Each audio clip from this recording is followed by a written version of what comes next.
আসসালামু আলাইকুম, সবাই কেমন আছেন? আশা করছি সবাই ভালো আছেন। আমি আজ পোয়া মাছ ভুনা করব।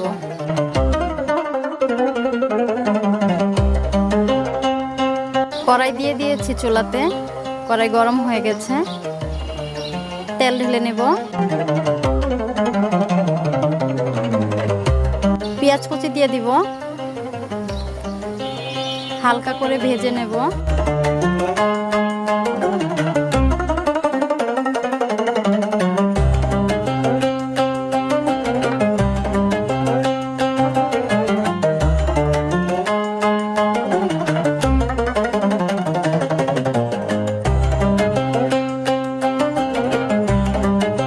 পেঁয়াজ ভাজা হয়ে গেছে,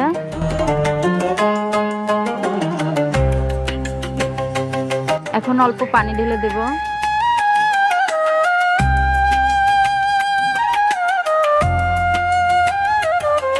পরিমাণ মতো লবণ দিয়ে দিচ্ছি, হলুদের গুঁড়া দিয়ে দিব,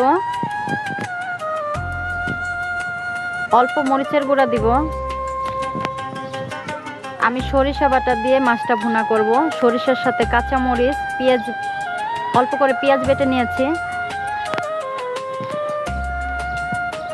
মশলাটা ভালো করে কষিয়ে নেব।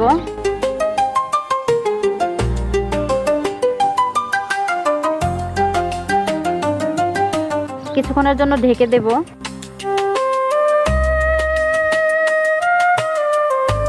মশলা কষানো শেষ, তেল ভেসে উঠেছে উপরে।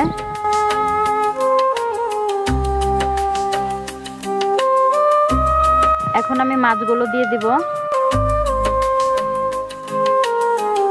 মাছগুলো দিয়ে ভালো করে কষিয়ে নেব।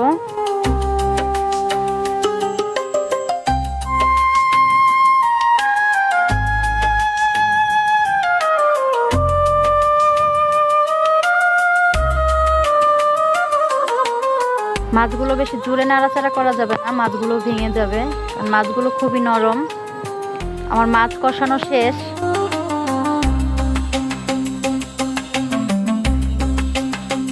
এখন আমি পানি ঢেলে দেব।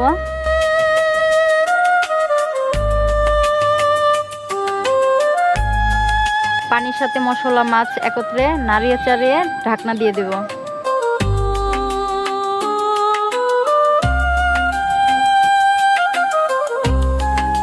এখন কিছু টমেটো ফালি দিয়ে দিব।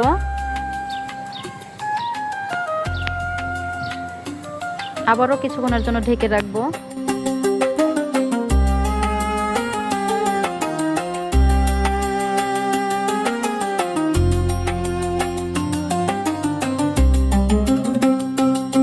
আমার মাছ ভুনা হয়ে গেছে।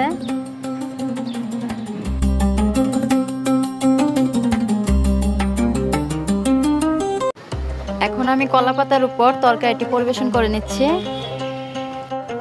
আমার পোয়া মাছ ভুনাটি যদি ভালো লেগে থাকে কমেন্ট করে জানাবেন। আমার ভিডিওটি যদি পছন্দ হয়ে থাকে একটি লাইক করে রাখবেন।